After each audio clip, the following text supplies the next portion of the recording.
Kerkena est de l'autre côté du miroir. Pour le traverser, il faut connaître le mot de passe.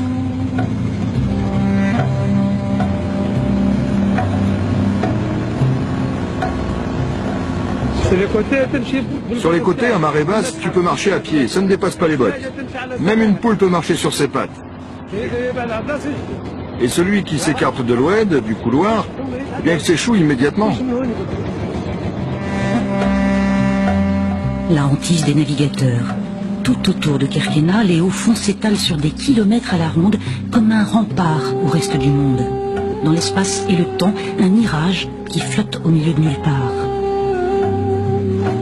La terre est tellement plate qu'on la confond à l'horizon, fine comme une galette posée sur le salé. Pas la moindre montagne pour arrêter le vent, pas le moindre relief où accrocher les yeux. Seule verticale dressée dans la mer, des voiles, quelques silhouettes et des milliers de palmes.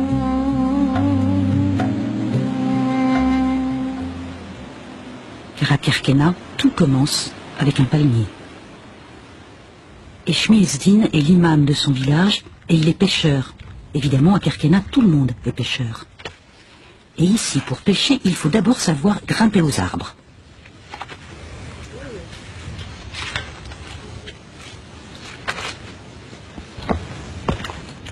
Quand Eshmi monte dans le palmier, ce n'est pas toujours pour y cueillir des dattes. Chaque année a ses saisons et ses raisons d'exploiter la végétation.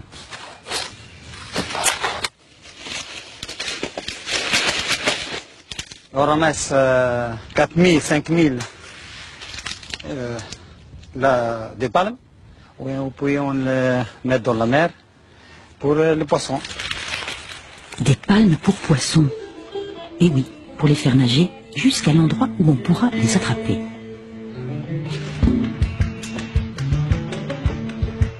Les Kerkeniens n'ont pas besoin d'hameçons pour attraper le poisson. Ce sont les feuilles de palmier qui font office de filet.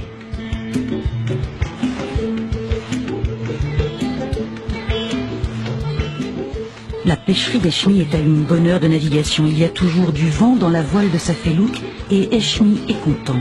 Cela fait 35 ans qu'il se rend tous les jours que Dieu veut sur sa charfia, sa pêcherie traditionnelle.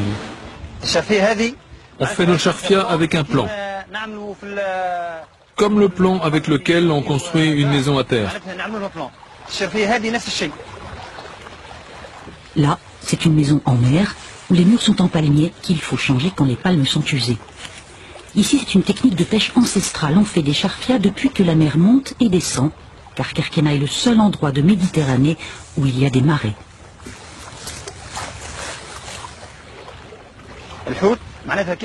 Avec le courant, les poissons sont dirigés le long des palmes, jusqu'au bout de la rangée où il y a une chambre de capture.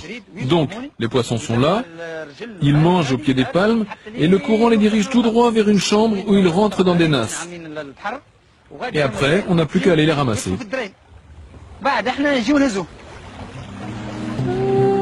Ce n'est pas l'homme qui prend à la mer, c'est la mer qui donne à l'homme.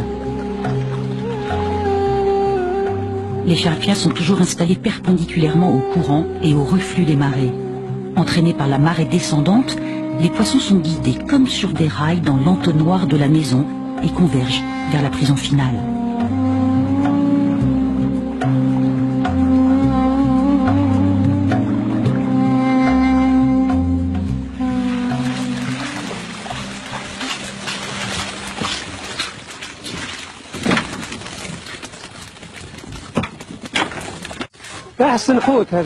C'est le meilleur des poissons.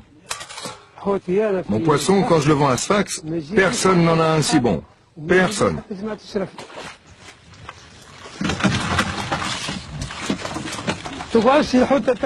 Parce que le poisson peut rester 10 jours dans la nasse, il est toujours vivant. Tandis que dans les filets, il crève tout de suite.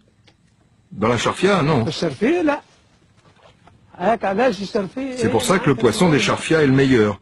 Charfia, ça vient de charaf, qui veut dire honnête. La charfia, c'est une pêche honnête.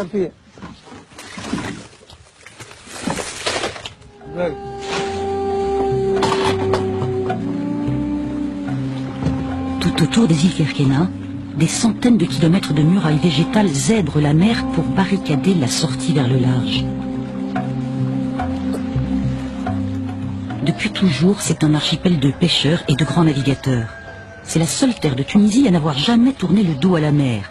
Une terre aride, salée, asséchée par le vent du Sahara, impossible d'y cultiver quoi que ce soit. Alors aujourd'hui encore, 80% des 12 000 habitants vivent de la pêche.